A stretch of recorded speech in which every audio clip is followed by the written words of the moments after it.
விக்னேஷ்ன்ற இங்கே செக்ரட்டரியேட் காலனியில் குதிரை ஓட்டிகிட்டு இருந்த பையன் அவன் இரவு நேரத்தில் வந்து போயிருக்கான். சந்தேக கேஸில் பிடிச்சிட்டு போகிறான், அவனை அடிக்கிறாங்க, செத்துறான். அதை சவுக்கு சங்கர் தான் ஃபஸ்ட்டு வெளியே கொண்டு வந்தாப்புல, ஹெல்மெட்டால் அடித்து கொண்டாருன்னு. ஆனால் காவல்துறை என்ன பண்ணுதுன்னா, தன்னிச்சை அதிகாரத்தை கையில் வச்சுக்கிட்டு நம்ம எது செஞ்சாலும் நம்மளை கேட்கறதுக்கு ஆள் இல்லை அப்படின்ற மாதிரி ஒரு விதமான அது ஒரு ஹிட்லர் அப்படின்னு சொல்லுவாங்கள்ல, அந்த மாதிரி வந்து பாசிச சித்தாந்தத்தோடு நடந்துக்கிறாங்க. அதேமாதிரி காலுக்கு வந்து என்ன பண்ணுறதுன்னா, காலை நீட்டாக வச்சுட்டு அதுக்கு மேலே வந்து என்ன பண்ணுறதுன்னா, அந்த அதாவது சிலிண்டருன்றது இல்லை, ஒரு வெயிட்டான பொருள், ரத்தம் வராது, வெயிட்டான பொருளை வச்சு என்ன பண்ணுறதுன்னா போடுற திட்டம். உனக்கு கால் உடையும் போது இவ்வளோ துடிக்கிறாங்கல்ல, அதே மாதிரி தானே எதிர்த்து வரவனை வந்து வெட்டும் போது அவனை கொல்லும் போது எவ்வளோ துடிச்சிருப்பானுங்க அவனை அப்படின்னு லாஜிக்காக காவல்துறை பேசுது. நான் என்ன சொல்கிறேன், அப்போ காவல்துறையும் குற்றவாளியும் ஒரே நிலை தானே. இதே வந்து இப்போ ஆகாஷ் மரணத்தை வந்து நீங்கள் கொஞ்சம் அப்படி பேக் வந்து பாருங்கள், திமுக எதிர்கட்சியாக இருந்து அதிமுக ஆளுங்கட்சியாக இருந்து இந்த லாக்அப் டெத் நடந்ததுன்னா இன்றைக்கி தமிழ்நாட்டில் இருக்கக்கூடிய அத்தனை ஊடகங்களும் விவாத பொருளாகிடும். ஸோ இப்போ இந்த போதை வந்து இங்கே வரைக்கும் எதிரொலிக்குமா? அதாவது அந்த காலை உடைக்கிறது, கையை உடைக்கிறது வரைக்கும் எதிரொலிக்குமா? ஏங்க அவனாக இருந்தால் அதையும் கூட செய்ய மாட்டானுங்க. ஒரு போலீஸ்காரர் வந்து கரெக்டாக இருக்கான்னு வச்சுக்கலாம், இவன் கையை ஒடிச்சு நமக்கு எதிராக பாவம் அப்படி தானே பார்க்கலாம். பெண் உரிமை பேசிய திமுக பெண்களை இரவு நேரத்தில் டியூட்டி போட்டு கொடுமைப்படுத்தக்கூடாது இல்லை சார், இது வந்து பெண் உரிமையா? ஆளுக்கு சம வேலையை பார்க்குறாங்க. ஐ பெரியசாமியுடைய மகன் எம்எல்ஏ என்ன பண்ணுறான்னு சொன்னால், அடடா இது என்ன பண்ணுறதுன்னு சொல்லி சூழ்ச்சி பண்ணி அங்கே ஒரு 10 பேரை அனுப்பி வாக்குவாதம், உங்களுக்கு தேவையில்லைன்னா போங்க, எங்களுக்கு தேவை அப்படின்றாங்க. ஆமாம், தேவைன்ற மாதிரி வாக்குவாதம். சும்மா வந்து என்னப்பா இப்படி பண்ணுறீங்க, குடிச்சிட்டு வந்து இப்படி கலாட்டா பண்ணுறீங்களா அப்படி இப்படின்னு பேசுனாங்கல்ல. சோனி பேர் மேலேயும் வன்கொடுமை தடுப்பு சட்டத்தில் SCS ஆக்டில் வந்து வழக்கு போட்டு திருச்சியில் மாநாடு, திமுகவில் இமாலய வெற்றியா, இதை பற்றி இது நடத்துறீங்க, டிபேட் நடத்துறீங்க. விஜய் பொண்டாட்டியை பற்றி டிபேட் நடத்துறீங்க. எந்த ஒரு ஊடகமாச்சும் பெரிய மெயின் ஸ்ட்ரீம் மீடியா ஆகாஷ் படுகொலையை பற்றியோ இல்லை அன்னைக்கு நடந்த அஜித்குமார் படுகொலையை பற்றியோ ஒரு டிபேட்டாக ஏன் எடுக்கிறது இல்லை?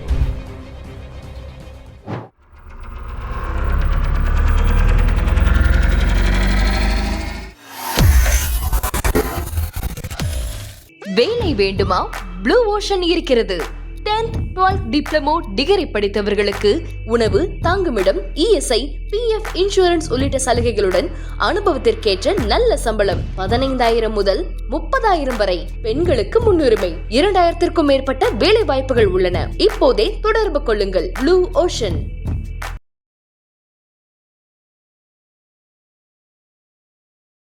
ஐத்தமிழ் நேயர்களுக்கு வணக்கம். இன்றைய நேர்காணலில் நம்மோடு இணைந்திருக்கிறார் INLP கட்சியினுடைய தலைவர் திரு தடா ரஹீம் அவர்கள். வணக்கம்.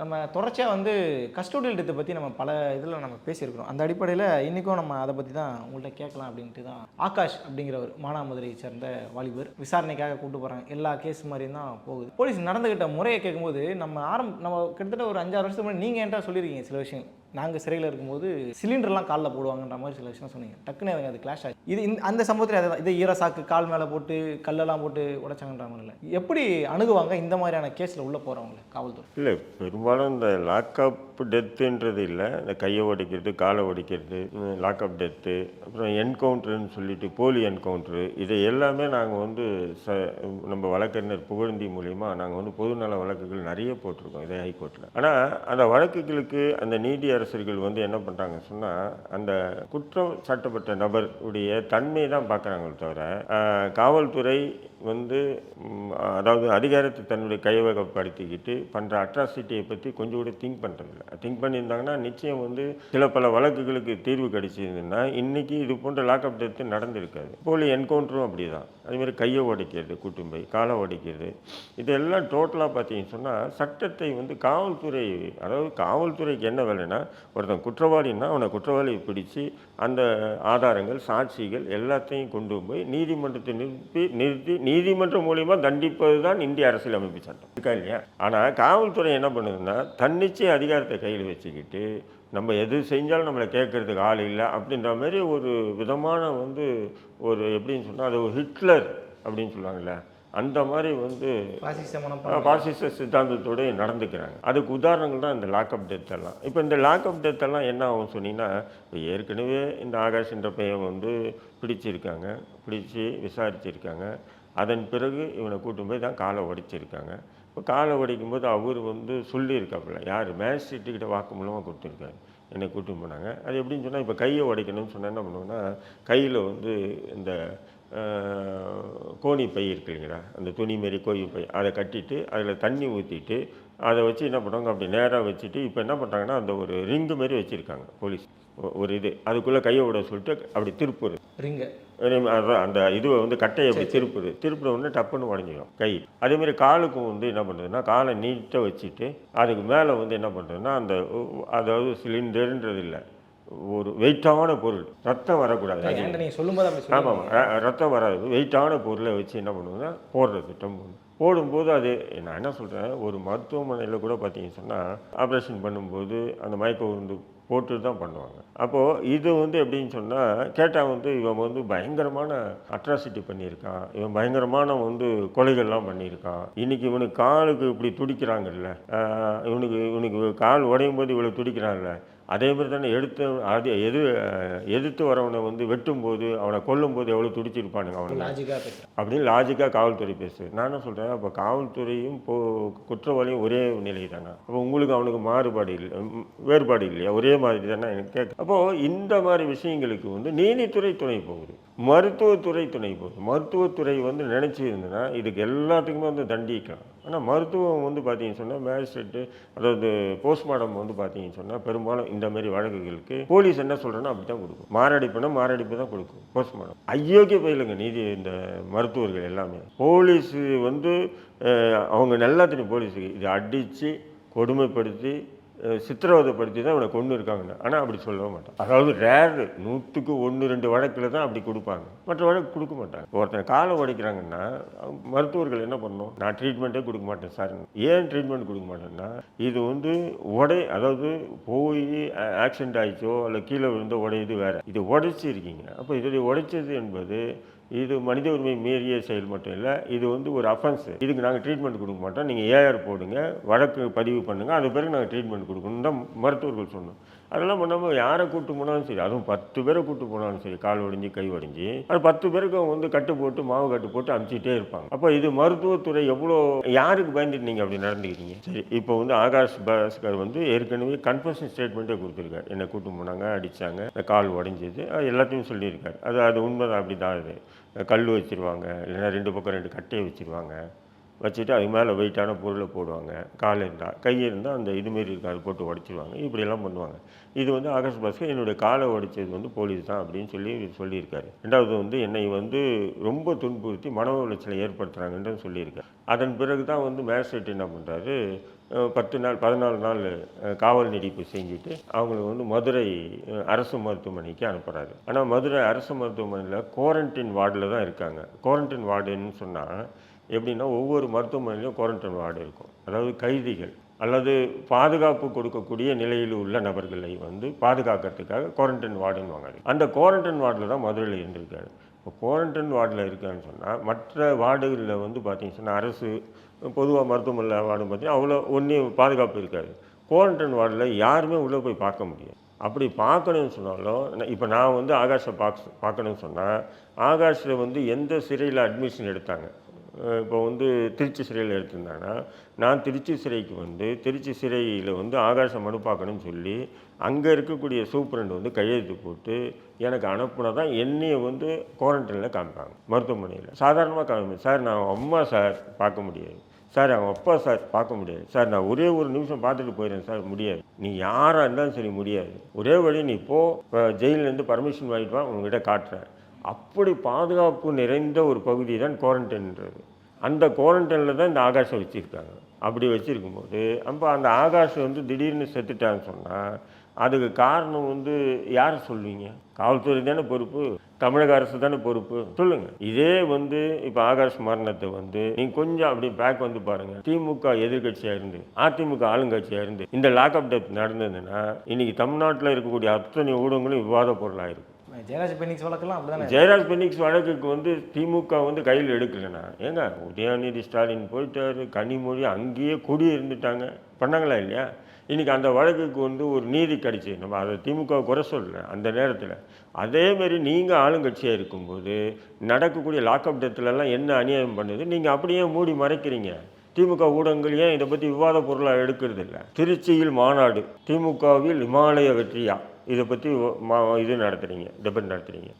பிரதமர் வந்தார், அதை பற்றி டிபேட் நடத்துகிறீங்க. விஜய் பொண்டாட்டியை பற்றி டிபேட் நடத்துகிறீங்க. சொல்கிறேன் நான், ஏங்க அது குடும்ப விஷயங்க. பொண்டாட்டி புருஷன் ஏதோ சண்டை போல் இருக்குது, நீதிமன்றம் போயிட்டு அதை பற்றியெல்லாம் பெரிய அளவுக்கு இது அரசியல் எடுக்கணுமா எடுக்காது, இதெல்லாம் டிபேட்டு. இதை எடுங்கயா. எந்த ஒரு ஊடகமாச்சும் பெரிய மெயின் ஸ்ட்ரீம் மீடியா ஆகாஷ் படுகொலையை பற்றியோ இல்லை அன்றைக்கி நடந்த அஜித்குமார் படுகொலையை பற்றியோ ஒரு டிபேட்டாக ஏன் எடுக்கிறது இல்லை இவங்க? அப்போ எல்லா ஆளுங்கட்சியினுடைய கைப்பாவையாக தான் மெயின் ஸ்ட்ரீம் மீடியா இருக்குது. ஏதோ சோசியல் மீடியா, சமூக வலைதள தொலைக்காட்சி, இந்த மாதிரி தான் வந்து இன்றைக்கி இதிலும் கூட இன்றைக்கி பெரும்பான்மையாக வந்து என்ன பண்ணிட்டாங்க, ஆளுங்கட்சிக்கா காசு வாங்கிட்டு ஆளுங்கட்சிக்கு ஆதரவாக மாறிட்டாங்க.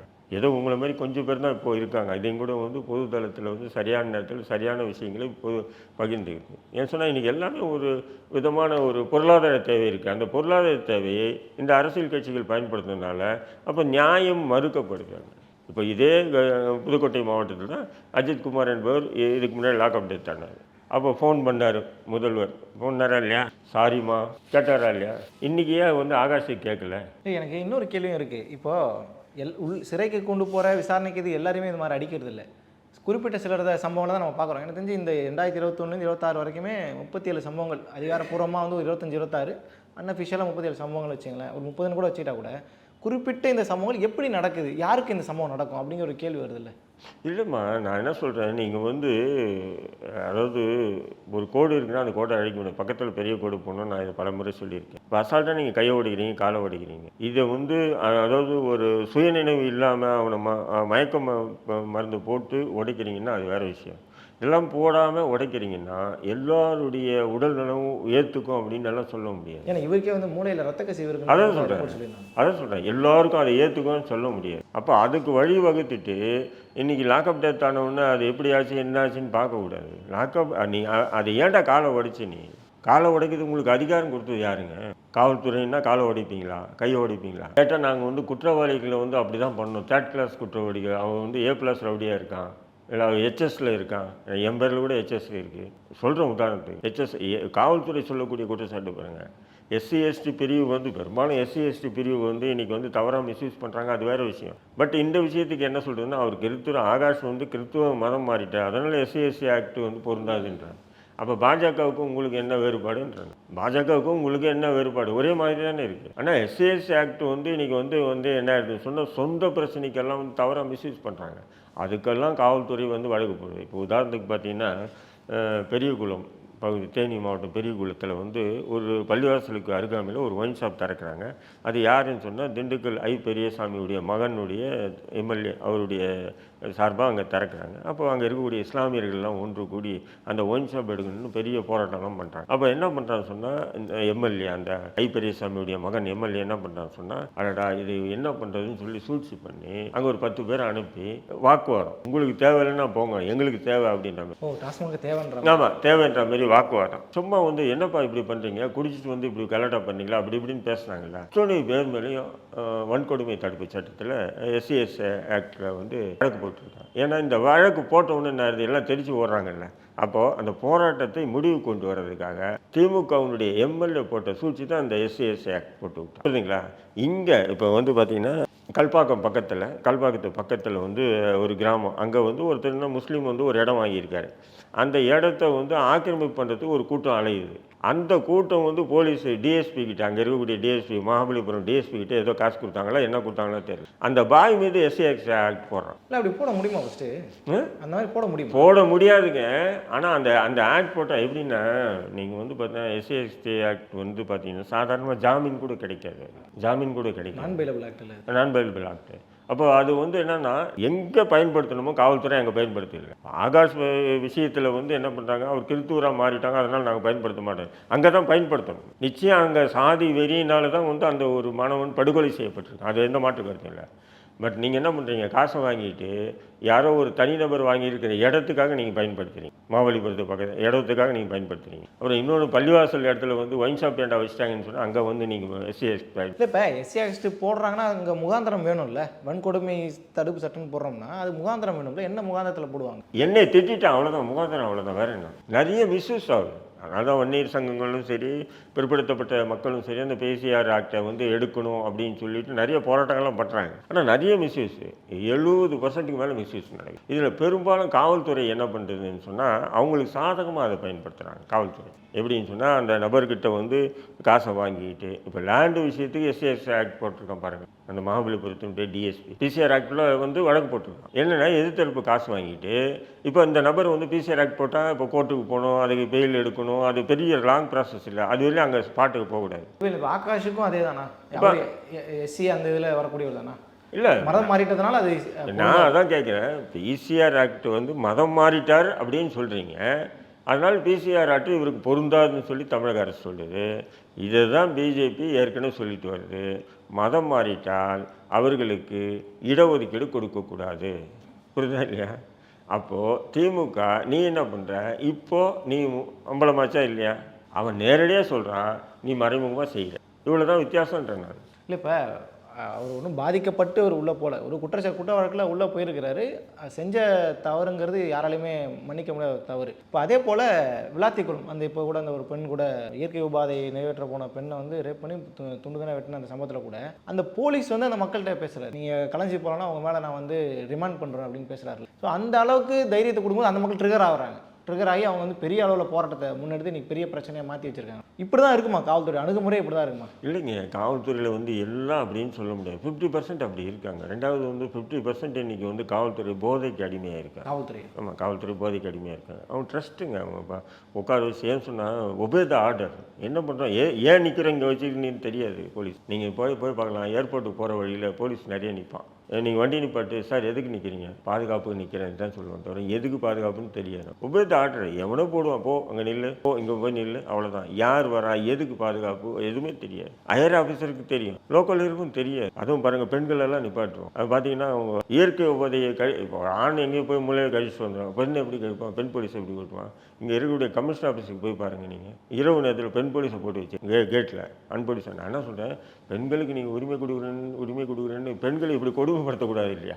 பெண் உரிமை பேசிய திமுக பெண்களை இரவு நேரத்தில் டியூட்டி போட்டு கொடுமைப்படுத்தக்கூடாது இல்லை சார்? இது வந்து பெண் உரிமையா? அவங்களும் ஆணுக்கு சம வேலையை பார்க்குறாங்க. இதில் ஏங்க ஆணுக்கு பெண்ணுக்கு நிறைய வித்தியாசம் இருக்குங்க. பெண்ணுக்கு வந்து இரவு நேரத்தில் வந்து ஏதோ இதுவாக இருக்கும், மனச்சோர்வு அது இதுன்னு இருக்கும். அது வந்து அந்த ஒரு பெண் எப்படி வந்து இது பண்ணும் சொல்லுங்கள்? இரவு நேர டியூட்டி இருக்கும்போது அதெல்லாம் தப்பு. அது நான் என்ன சொல்கிறேன், டியூட்டியை கொடுங்க, மற்ற டியூட்டியை கொடுங்க, பகல் டியூட்டியை கொடுங்க, இரவு ஜென்ஸுக்கு கொடுங்க. இதுமாதிரி நிறைய விஷயங்களுக்கு அதனால் மனச்சோர்வில் இருக்காங்க. இதில் ஆண் இதில் காவலர்களும் சரி, உயர் அதிகாரிகளும் சரி, எல்லாமே ஒரு விதமான மனச்சோர்வு. அதிகாரிகள் அப்புறம் வந்து திமுக ஆட்சிக்கு வந்தால் உடனே என்ன சொன்னால், முழுக்க நம்ம பல தடவை பேசிட்டோம், இந்த மக்களுக்கு புரியாது, அது வேறு விஷயம். அந்த குட்டி பகவதிகள் அங்கங்கே இருக்கக்கூடிய மாவட்ட செயலருடைய கட்டுப்பாடு, அவன் சொல்கிற மாதிரி வாலாட்டிகிட்டே சுற்றணும். அதில் சில காவல்துறை அதிகாரிகள் டென்ஷனாக இப்போ பெக்கடிக்குது. அதில் எதுனா வழக்கு வந்து போட அப்படின்றது, இது எல்லாமே நடக்கிறதுக்கு காரணம் தான். ஸோ இப்போ இந்த போதை வந்து இங்கே வரைக்கும் எதிரொலிக்குமா? அதாவது அந்த காலை உடைக்கிறது, கையை உடைக்கிறது வரைக்கும் எதிரொலிக்குமா? ஏங்க அவனாக இருந்தால் அதையும் கூட செய்ய மாட்டானுங்க. ஒரு போலீஸ்காரர் வந்து கரெக்டாக இருக்காருன்னு வச்சுக்கலாம், இவன் கையை உடைச்சி நமக்கு எதிராக பாவம் அப்படி தானே பார்ப்பான். இல்லை, ஏன்னா இப்போ கோவத்தில் அடிக்கிறோன்றது வேறு, ஒரு சண்டை வருது கோவத்தில் அடிக்கணும். பட் கையை உடைச்சி காலை உடைச்சா அந்த வழியை பார்த்து அது பழக்கப்படுறது ஒரு மனநோய் மாதிரி தானே இருக்குது. அதாங்க அன்றைக்கி முன்னாள் ஐபிஎஸ் ஆஃபீஸர் திலகவதி என்ன சொல்கிறாங்க, என்கவுண்டர் ஸ்பெஷலிஸ்ட்ன்றாங்க. நான் எனக்கு அவங்கெல்லாம் என்கவுண்டர் ஸ்பெஷலிஸ்ட்னு சொன்னால் எனக்கு கோவம் வரும். அது என்ன என்கவுண்டர் ஸ்பெஷலிஸ்ட்டு? ஒரு கொலை பண்ணிட்டான்னா எப்படி ஒரு ரவுடி கொலை பண்ணிட்டான், கொலை பண்ணிட்டான்னா அவனுக்கு அடுத்த கொலை பண்ணுறதுக்கு அவனுக்கு அவ்வளோ பெருசாக தெரியல, பண்ணிக்கிட்டே போகிறான்ல. அதேமாரி தான் ஒரு கொலை வந்து இவன் பண்ணிடுறான், இதுக்கு வந்து என்கவுண்டர்னு பேர் வச்சுக்கிறாங்க. அடுத்து பண்ணுறான், அதனால் என்கவுண்டர் ஸ்பெஷலிஸ்ட்னு பேர் எப்படி வைக்கிறீங்க? பண்ணுறதே கொலை தான் அப்படின்னு சொல்லி யார்? நான் சொல்லிங்க, திலகவதி ஐபிஎஸ் சொல்லியிருக்காங்க. நீங்கள் அந்த என்கவுண்டரை பற்றி அவங்க பேசின பேச்சு உண்மை அதுதான். அப்போ ஒருத்தனை கையோடு இது பார்த்தீங்கன்னா கையை உடைக்கிறது ஸ்பெஷலிஸ்ட்டு, காலை உடைக்கிறது ஸ்பெஷலிஸ்ட், ஒன்றும் இல்லை. கூட்டும் போய் அந்த ஒரு இன்ஸ்பெக்டர் இருக்காருன்னா அவர் ஒரு மெயின் டீம் வச்சுருப்பார், special team, inspector special team. அந்த டீம் வச்சுட்டு எங்கன்னா கண்ணை கட்டிட்டு மூலையில் உட்காந்து பெரிய ஒன்றும் அதெல்லாம் இல்லை, மூலையில் உட்காந்து நான் என்ன பண்ண முடியும்? ஒரு எப்படியா நீங்கள் பயில்வானே போட்டோம், அவங்ககிட்ட என்ன பண்ண முடியும்? ஒரு 5 போலீஸ்காரன் கையை காலை பிடிச்சிக்கிட்டு ஒருத்தனை கையை உடைக்கிறது காலை உடைக்கிறது அதெல்லாம் வீரமாக என்ன பண்ண முடியும்? யாரும் ஒன்றும் பண்ண முடியாது இல்லை. அதுக்கப்புறம் நீங்கள் இவ்வளோ பண்ணிவிட்டு சொல்ல வேண்டியதானே, நாங்கள் தான் சார் உடைச்சோம், அவன் பண்ண திமிருக்கு நாங்கள் கொடுத்தோம்னு சொல்லி நீதிமன்றத்தை சொல்ல வேண்டியதானே. அது சொல்லாமல் இல்லை சார் கீழே வந்தான் சார், விழுந்தான் சார், கால் உடஞ்சிச்சு சார், ஏன் சொல்கிறீங்க? பாத்ரூமில் வலிக்கிறது. அந்த நீதிபதிகளுக்காச்சும் கொஞ்சம் புத்தி இருந்து ஏன் கால் பாத்ரூமில் வழுக்கி விழுந்தது எல்லாரும் ஒரே மாதிரியாக விழுவாங்களா? இது என்னையா நியாயம் அப்படின்னு அதையும் கேட்கறது இல்லை. அப்போ எப்படியாப்பட்ட ஒரு மனநிலையில் இருக்காங்க காவல்துறை? அஜித்குமார் விஷயத்துக்கு முதல்வர் பேசினார், ஆகாஷ் விஷயத்துக்கு பேசலை. விக்னேஷ்ன்ற இங்கே செக்ரட்டரியேட் காலனியில் குதிரை ஓட்டிகிட்டு இருந்த பையன் அவன் இரவு நேரத்தில் போயிருக்கான், சந்தேக கேஸில் பிடிச்சிட்டு போகிறான், அவனை அடிக்கிறாங்க, செத்துறான். அதை சவுக்கு சங்கர் தான் ஃபஸ்ட்டு வெளியே கொண்டு வந்தாப்புல, ஹெல்மெட்டால் அடித்து கொண்டாருங்க. ஆனால் இதே முதல்வர் சட்டமன்றத்தில் என்ன சொன்னார்? இல்லை மாரடைப்பு மரணிட்டார். அப்புறம் இன்னும் பிரச்சனை பெருசாகிடுச்சு. அப்புறம் 10 லட்ச ரூபா கொடுத்தாரு நிதி, யார்? முதல்வர். அப்புறம் தான் எதிர்கட்சி அதை பிடிச்சிட்டு அவர் தான் மாரடைப்பால் மரணம் அடைஞ்சாருன்னு சட்டமன்றத்தில் நீங்களே சொல்கிறீங்க. இப்போ எப்படி நீங்கள் 10 லட்சம் நிவாரணம் அளிக்கிறீங்க? உண்மை என்ன தான் நடந்தது? அதுக்கப்புறம் தான் நாங்கள் குற்றவாளி அதாவது காவல்துறையை கைது பண்ணியிருக்கோம். இதே எப்படி 3வது நாள் தான். அப்போது முதல்வர் பார்த்தீங்கன்னா காலையில் ஆனால் பார்த்தீங்கன்னா எஸ்எஸ்பி பார்ப்பாங்க. காவல்துறையில் எஸ்எஸ்பின்னு ஒரு ரேங்க் இருக்குது, எஸ்பி ரேங்க். அது அவங்க ஒரு நாள் அன்றைக்கி ஃபுல்லாக என்ன நடந்திருக்குன்னு ஃபிங்கர் பிரிண்டில் கொடுக்கணும் முதல்வருக்கு. முதல்வர் அமைச்சர்களோட சந்திக்க மறுக்கலாம், தன்னுடைய கட்சி தொண்டர்களை சந்திக்க மறுக்கலாம், இல்லை வெளிநாட்டு உள்நாட்டு தூதர்கள் இல்லை இத்தியாதி யாரையும் சந்திக்க மறுக்கலாம். ஆனால் காலையிலும் சரி மாலையிலும் சரி எஸ்எஸ்பியை சந்திக்காமல் இருக்க மாட்டாங்க. நான் இப்போ இல்லை, அது காலகாலமாக வருது. அப்படி ஒரு ரேங்க் இருக்குது. ஜெயலலிதா கூட எஸ்எஸ்பியை சந்திக்காமல் இருக்க மாட்டாங்க. அவங்க அன்னைக்கு ஒரு நாள் 24 மணி நேரத்தில் தமிழ்நாட்டில் என்ன நடந்தது எடுத்து போய் கொடுப்பாங்க, விளக்கி சொல்லுவாங்க. ஆதரித்து பேசுகிறவனை பற்றியும் பேசுவாங்க, எதிர்த்து பேசுகிறவனையும் சொல்லியிருப்பாங்க. எதிர்த்து நடந்த சம்பவங்களை பற்றியும் சொல்லியிருப்பாங்க, ஆதரித்து நடந்த சம்பவங்களை பற்றி. இத்தனை கூட்டங்கள் நடந்தது, இத்தனை கூட்டங்களை உங்களுக்கு எதிராக பேசுகிறாங்க, இத்தனை கூட்டங்களை கவர்மெண்ட்டுக்கு எதிராக பேசுகிறாங்க, இத்தனை காவல் நிலையத்தில் இப்படி நடந்திருக்கு, வழக்குகள் பதிவு பண்ணு, எல்லாமே ஃபிங்கர் பிரிண்டில் கொடுக்கும். அதுதான் எஸ்எஸ்பி. அப்படி கொடுத்த நபர் இது அந்த செக்ரட்டரியேட் காலனியில் கொல்லப்பட்ட அந்த நபர் விக்னேஷை பற்றி ஏன் கொடுக்கல? தவறான தகவல் கொடுத்துட்டாரா? இப்போ தவறான தகவல் கொடுத்துருந்தாங்க, நீங்கள் எப்படி அவர் எஸ்எஸ்பியை வச்சுருக்கலாம்? அப்போ அது உங்களுடைய அட்மினிஸ்ட்ரேட்டிவ் ஃபெயிலியர், செயல்திறன் அற்ற நபரால் தான் உங்களை பார்க்க முடியும். இப்படி நம்ம நிறைய விஷயத்துக்கு நம்ம பேசலாம். ஆக லாக்அப் டெத்து, இந்த கையை உடைக்கிறது, காலை உடைக்கிறது, என்கவுண்டர், இது 4மே சொல்கிறேன் நான். இது காவல்துறை சட்டத்தை தன்னுடைய கையில் வச்சுக்கிட்டு அட்ராசிட்டி பண்ணுறாங்க. செயலை பகிர்ந்துருக்கீங்க, மக்கள்கிட்ட சேர்க்கலாம்னு தெளிவடையிட்டு நன்றி.